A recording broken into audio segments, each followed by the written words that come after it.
Hello, hello, hello, hello, hello, and welcome to my F1-22 driver career mode. Now, I don't know how long I'm going to do this series for, but I know if I keep it doing, I'm going to try and go through every single team in the 10 seasons that you get. That doesn't mean I'm going to be a different team every season, because you can change teams halfway through the season. But now, the team that I've chosen for this career mode is going to be the one and only Aston Martin, Aramco, Cognizant, whatever it is, Formula 1 team. Now, the reason I chose Aston Martin is because for the first season, you always got to start near the back of the grid. And yeah, so I thought I'd go here. Start off with, we're going to be doing, looking for R&D here, we're going to be doing engine power upgrade, and I believe we are going to be doing a weight reduction upgrade that will come on. Those are the two upgrades that we're going to get for the start of the season. As we skip ahead in the timeline here, we're going to get 350 more resource points. That means we can put on another upgrade. This one sadly won't come in for Bahrain, but will come in just before Jeddah at the Saudi Arabian Grand Prix, one of my favourite tracks on the Formula 1 calendar. Now, this may confuse you because it's going to be a bit of the wrong way round here, but we are going to be getting into this thing, and we're going to listen to Will Buxton's entire speech. No, I'm just joking. We're going to get straight into practice because Will Buxton, his speech at the start is just the most annoying thing ever because you cannot skip it. And yeah, it's just really annoying. So we're going to go out. We're going to do some practice session laps. We are going to be doing the race strategy because on this, I believe the race strategy, it kind of, if you can just about get the lap times to do it, that should be the AI level that you're on. Now, I have it set to 90. And as you can see from this first lap, we had a really bad turn 1 and turn 2. But one of the things... Oh, bit of a spin there. I forgot that was in here. And again, this is one of the bits I want to talk about, because I just couldn't get this corner right. But, yeah, we're still not getting it right, are we? This is bad. Yeah, keep on going. We're still... Oh, a lot of flashbacks on this lap. I just couldn't get this sector done. It is practice. I'm letting myself have flashbacks. I'm going to try and not use any flashbacks in the race, but in practice that's fine, mainly because it's going to be the only practice session I do. But now we are just going to gun. I don't know why we flashback that. It was a perfectly good corner. I don't know. I recorded this like 2 days ago. But we are just going to spam the hell out of the ERS, as once again we just cannot get these corners done, can we? When we were 6/10 down at the start of the lap, we end off the lap at just on green. So I think we've got the AI level just right, especially with the flashbacks that we use. But we don't talk about those as once again we flashback again. This is really not going well for me. Help. So yeah, we do have to use those flashbacks. And yeah, these practice sessions, they actually went kind of well. I really was expecting the fact that I'd probably put way too much AI level, because I want to be like competitive, but competitive is where I should be in the order. So I want to be kind of the same as my teammate, who is Sebastian Vettel, because who would choose Lance Stroll if you're driving for Aston Martin? It's not very logical. But we do get the 50 points needed to complete this practice session. And yeah, this lap, if you notice, we are running very low on ERS, and we do go down on our time quite early on in the session. So yeah, at this point I'm thinking I may as well give this up, because we're not going to improve. We don't have the ERS to do it. We're flashbanging at every corner, because I thought I was just going bad through the corners. No, I had no ERS. That corner I did generally just do it bad. But for now, let's get into qualifying, and I'm going to shut up for a minute, because...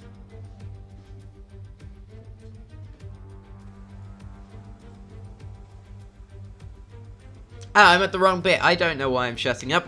We're going to get into qualifying from practice. I did have a time trial set up on, but I don't know why I went to skip to the race. But I noticed here that per family regulations, after practice, I think what I needed to do was to get myself, I don't know why I had this little brain fart, but I couldn't work out where the setup menu is. But I eventually got to it. We need to take the fuel down anyway, because they overfuels you a lot. We do up the front wing by 1, and our front roll bar stiffness by 1. That's to get that responsiveness into the corners, because okay, guys, in practice, I felt the car being very, what do you call it, understeery, and like really not responsive into the corners. So I hope that those setup changes would help with that. But we are going to be going out for our first qualifying lap of the session at Bahrain. And I just want to point out, I don't think you're going to see it, because yeah, we're coming straight up to our lap here, but the car felt so much better with these setup changes, and probably the track evolution as well. But it just felt so much better than it did in practice. But going on to our first qualifying lap, going down the main straight into one of what I find is one of the most annoying turn 1s in thingy. But we do spin it at the start of our thing, because I'm not 100% used to the car yet. I am going to allow myself that one flashback. I'm hoping, I can't remember if I used any more. I don't think I did. But we do take turn 1 a lot better the second go at it, and we are going to try and hopefully beat Sebastian Vettel on our time. That was my main goal going into the session. Beat Sebastian Vettel and establish myself in this team. And yeah, going into this hairpin now, I can see there's a car ahead of me. And at this point, I got a bit distracted by it, missed the apex by a country mile. But what was going through my head at the moment was, is that car on the lap, or is it not? Because I'm thinking, I'm going to catch up to that car if it's not on the lap. But after this turn, as you see, had a little bit of a moment there. Couldn't short shift quick enough to keep up with the traction that we needed. But at that point, it did kind of reinforce in my mind that that car was on a flying lap. And as we are going to come up to the end of this lap here, we are going to set a 1:31.9, which was around a second and a half off Sebastian Vettel. So coming into our second qualifying lap and coming to the end of it now, we are going to improve by around 1.2 seconds over our first lap. It just shows how bad it was, putting us into P17. And now in qualifying on our outlap, we get floor damage from Daniel Ricciardo, and that basically just cements that we're not going to improve on this lap. Turn 1, I find the car was actually quite nice, bit jumping over the thing, and then this turn we had to really fight the car through there. I know you can't see it on the screen, but I was like trying to wrestle the car through that corner because it kept wanting to oversteer through the corner, and I just couldn't let that happen. I had to improve on this lap to out-qualify Sebastian Vettel. But going in now, we had about a 700th of a second improvement. But now, sadly, in the course, we are going to lose the car and spin it, and that marked the end of our qualifying session, leaving us one place and exactly 1/10 behind Sebastian Vettel. Testing, no more practice. This is the real deal, and it's make or break here at round 1 of this year's Formula One World Championship. We'll be racing around 3.36 miles of the magnificent Bahrain International Circuit today. Keep an eye out for drivers locking the front left down into the tricky braking zone of turn 10. Let's run you through the driver grid order for today's exciting race. Charles Leclerc lines up on pole position, and a very happy Carlos Sainz will start second. Looking down the rest of the grid, we have Verstappen, Hamilton, Sergio Perez and Russell, Norris, Fernando Alonso, Ocon and Valtteri Bottas, Joe, Ricciardo, Mick Schumacher and Gasly, Magnussen, Tsunoda, Alex Albon and Sebastian Vettel. The engineer and Nicholas Latifi. Which of these talented drivers will come out on top today? So here we are in 2022 at the start of another Formula One World Championship. It all begins here, the start of the next generation of Formula One. With the end of the second turbocharged era, a new dawn begins. New regulations have been brought in to promote better racing, with the two big standout changes being the wheel size increase and the aerodynamics on the car itself. But will this result in us having a repeat fight for the Driver Championship? Will Mercedes retain their Constructors' title? We have lots to discuss then with Anthony Davidson, who's joined me in the commentary box for today's event. Yeah, it's good to be back. Let's hope for some good racing today as well. We can't know at this point how competitive the teams are relative to each other, but hopefully nobody's able to run and hide. We want to see these drivers pushing to the limit all the way to the checkered flag. Okay guys, so coming up to the end of the formation lap here, we've chosen mediums to hards, and we actually put some more fuel in the car because I've been having trouble with fuel saving recently, and it's almost time to go to 5 red lights, and away we go for the Bahrain Grand Prix in 2022. We actually get a pretty decent start for me, but here we see at turn 1, Nicholas Latifi barges us off the track, and we actually destroy the distance marker boards. Now that proves to be a really big disadvantage for us at the end compared to the AI, because they get coded where to brake. We actually have to look, but we do manage to get up into P14 by the start of the race. We're now onto the back of Daniel Ricciardo and Mick Schumacher. They are pulling away from us because they are about 3 or 4 cars above us in the R&D graph, and I wasn't really settled into the car, but we make a massive dive bomb on Daniel Ricciardo, getting past him with what I think has probably been one of my best moves around Bahrain. I know that the AI like to brake really early around there, so it was really easy to work out where I could overtake around here. But now onto the back of Mick Schumacher, we are going to toggle on the overtake button to try and get back onto the back of Mick Schumacher here, but we are gonna pretty much keep this gap the same going through. We still have Daniel Ricciardo less than 2 tenths behind us, and he is probably going to become a problem in a minute if I don't get past him. So I toggle the overtake button, try and get a bit more speed on the traction zone, out of the acceleration zone, out of the corner, because I feel that is one of the places where I get really hurt racing the AI in those sections. But for now, Daniel Ricciardo is going to get past us. But now, let me explain my train of thought.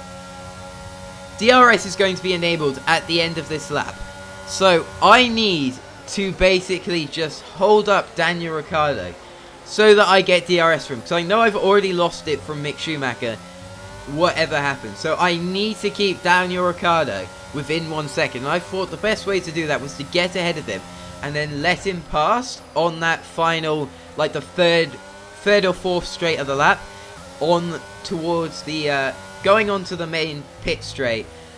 But for now, we are just going to keep Daniel Ricciardo behind us so that we can get DRS from him. Once again, we have kind of let others catch up by doing this behind. We had about a 2.5 second gap. And then you see Pierre Gasly's now right behind. As into this really tricky brake zone, we outbrake ourselves. And this lets Daniel Ricciardo and Pierre Gasly through. And to be honest, at this point, I'm not kind of worried that they're through, because I think they're going to fight, which they are fighting, which is going to lose them so much time that it lets Sebastian Vettel catch up to us. They lost about 2 seconds fighting through there. So basically what I know is that whoever's in front here isn't getting DRS, but whoever's going to be behind is going to get DRS. So they're going to keep fighting as they are doing now into the final turn. And we're just sitting there, hopefully waiting to pick up the scraps from their fight here. And onto that 4 now. We are going to keep, and we have stayed in DRS. So is Sebastian Vettel behind us. But now, on the exit of this corner, we are going to have a little moment. And that just lets Daniel Ricciardo pull away from us. He's almost out of that 1 second DRS range, as we are going to push with all that we've got to try and stay in this DRS. Otherwise, I know my hopes of kind of maybe points or at least a high finish out of the corner, as we had a little moment through there. Once again, we just missed the apex of that downhill right-hander, but we toggle the overtake button and we are just going to keep DRS from Daniel Ricciardo. But as you can see now, he is 1.3 tenths ahead of us, and now my mind is completely focused on defending from Sebastian Vettel behind. Later on in the lap, here's what seals it. We outbrake ourselves going into the final corner, and Daniel Ricciardo and Pierre Gasly are now going to disappear out into the distance. As now, for the next few laps really, we're going to let Sebastian Vettel pass and try and do what we did with Daniel Ricciardo. As you can see, we have about 50% ERS, which isn't bad, as George Russell outbrakes himself into the hairpin. I've seen the AI do that a lot. They get stuck on the curve on the side and just lock their brakes. But for now, next few laps, we're just going to follow Sebastian Vettel round, because we need to recharge our ERS. I'm assuming he's got quite a bit from following me for a bit. So we're going to just follow Sebastian Vettel around, recharge our ERS hopefully, which, to be honest, we're not really doing. Sebastian Vettel has a lot of pace in this car. A lot more than I had at this point, which, to be honest, should be expected. As we have yellow flags behind, let's see if I can get a replay of what happened. So we're riding on board with Kevin Magnussen. He's right behind me, and he actually just spins it going into that downhill right-hander, and that is going to completely ruin his race, as we're back on board with us, and we are going to just continue following Sebastian Vettel. As now, we actually, in my opinion, we had a pretty good braking point, and Sebastian Vettel braked pretty early, and that's actually going to cause us to fall out of that 1 second DRS window of Sebastian Vettel. I can't tell if this was genius by Sebastian Vettel or just plain luck, but we do actually get back in his DRS window for the next few turns. But then we have a horrible complex through there, and we just have moment after moment after moment round the corners, and we have a little bit of oversteer through there, but we do actually lose DRS to Sebastian Vettel, and once again slightly outbraking ourselves through there, getting on the curb. You cannot get good acceleration on that curb, which, to be honest, is pretty sure what they're supposed to do. But now let's just speed up a bit. We do manage to bridge the gap to Sebastian Vettel quite a lot, but sadly we cannot get back into DRS range of Seb Vettel.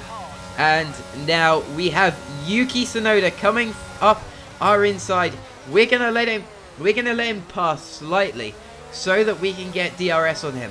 Once again, we only have about 13% battery charge from trying to catch up to Seb, trying to get back in his DRS. But for now, we're just going to probably try and sit behind Yuki Tsunoda and do the exact same thing we tried to do with Seb before. We just charge up our ERS while just following him in his DRS. As now, we did have a few moments through there, but it is okay because we are close enough to Tsunoda that we are still going to get DRS. And another point that was going through my mind at this point was Seb Vettel is in the same car as us. Pierre Gasly is in the same car as Yuki Tsunoda. At the start of the race, Pierre Gasly was running away from us at the start. So I was hoping that we could just follow Tsunoda around and he'd catch us back up to Seb Vettel. But sadly, this was not the case, as Seb pulled about a 2.3 second gap on Yuki Tsunoda. And now on to the start of lap 13. Our engineer Mark is going to call us in to box, and here we go into the pit lane. We actually have a really bad entry into the pit lane, so that is not poggers. And in this pit lane, we actually have a really big problem where we get boxed, we have a perfect stop, and then we get held by the Williams of Nicholas Latifi.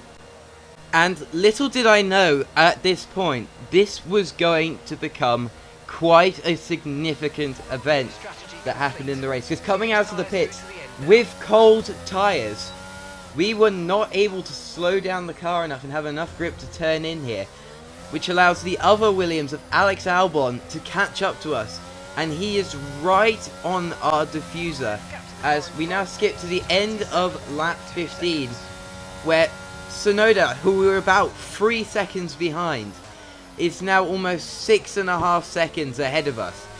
This is a major blow to what we were trying to do here. We've gone from fighting with Tsunoda to being at the back with Nicholas Latifi and Kevin Magnussen. Now, this is going to be a problem because as I started driving around on these hards, the main thing that I realized is these hards were not very grippy at all. We were really struggling on these hards. The Aston Martin really doesn't like them. As coming out of the slow hairpin, here we see a replay. Kevin Magnussen hit us, and he gave us diffuser damage. Now, the diffuser is quite critical to the rear downforce of the car. So, with the hard tyres that we had on, we now have, which was sliding about everywhere, we now have diffuser damage, which is just going to exacerbate the problem of the hard tyres not having much grip. But now, onto the end of lap 17, Nicholas Latifi tries to overtake us.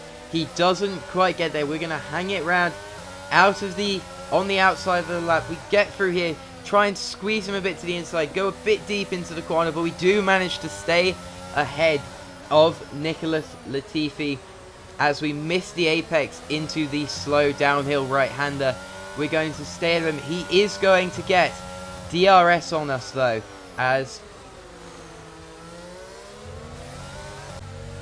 on to the end of lap 17, we make a mistake coming out to the full throttle right-hander, and now George Russell is going to try to overtake us. He is ahead of us at the DRS line. That was tactical from us. We are now going to get DRS on George Russell. We're going to try and stay ahead of him, but we have 12 laps left. We only have 40% ERS. We have the DRS, but we are not going to be able to stay ahead of George Russell for very long. His car is about 6 cars ahead of us in the R&D chart. We are not staying with him, but we squeeze him to the outside, and we manage to stay ahead with the DRS for the start of this lap 18 here. Now on to the next straight. He has DRS on us. He's going to come past. He has the fastest lap of the race, by the way, so we know his car is quick as he does get past us. And now this is going to be the most crucial part of our race, trying to stay with Russell, because with this diffuser damage, our car is not feeling good. As we've been going over curbs, getting more damage to the diffuser, so now the rear end is really slippy. But this is going to be the last time we have the error. As looking at a replay here, we can see Fernando Alonso on lap 24. He is retiring from an engine issue, which will promote us up a place into 16th, but we are going to stay there till the end of the race, where actually Alex Albon has swapped with his fellow Williams of Nicholas Latifi as we come home to finish our first ever F1 race as an Aston Martin driver in P15. So maybe not the start that we were hoping for the season. Our car is the second worst car on the grid, so that's pretty much all we can expect. But guys, thank you for watching. If you've enjoyed, please like and subscribe. I want to do more of these. I'm going to do more of these. As I said at the start, I'm going to try and do all 10 seasons, going through every single team. So if you guys want to see that, please just subscribe. It means the world to me. We're at 229 subs at the time of recording the audio for this part of the race. And yeah, it just means the world. Let's try and get to 50 by the end of the year. So 4 days, 21 subscribers. I know you guys can do it. I'll see you guys next time. Bye bye.